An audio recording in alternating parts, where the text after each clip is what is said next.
34th question. Explain multiples are divisible with which number? Multiples దేనితోటి divisible అవుతాయి?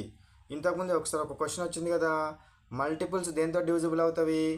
ఏ number యొక్క multiples అయితే ఇక్కడ రాస్తున్నామో ఇవన్నీ కూడా దీంతో డివిజిబుల్ అవుతాయి. ఫర్ ఎగ్జాంపుల్ 3 నెంబర్ యొక్క మల్టిపుల్స్ ఏంటి? 3 1 జా 3, 3 2 జా 6, 3 3 జా 9, 3 4 జా 12, 3 5 జా 15 అండ్ సో ఆన్. ఈ నంబర్స్ అన్నీ కూడా divisible with this number.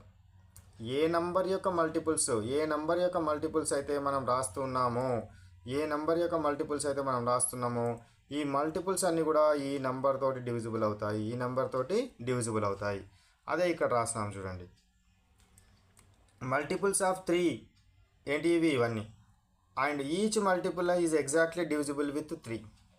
Multiples of 5 ఇవన్నీ multiples of 5 and each multiple is exactly divisible with that 5 number.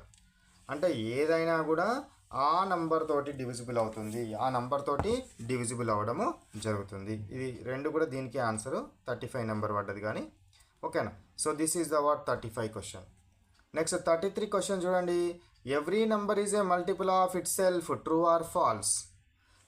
Every number is a multiple of itself అంటున్నాను. ఫర్ ఎగ్జాంపుల్ నేను 5 multiples రాసిన అనుకోండి. First రాసేది ఏంది? 5 1 జా 5. అంటే ఈ 5 అనేది అదే నెంబర్కి మల్టిపుల్ అవుతుందా కాదా? ఎస్, అదే నెంబర్కి మల్టిపుల్ అవుతుంది. కాబట్టి దీని ఆన్సర్ ఏంటిది? ట్రూ.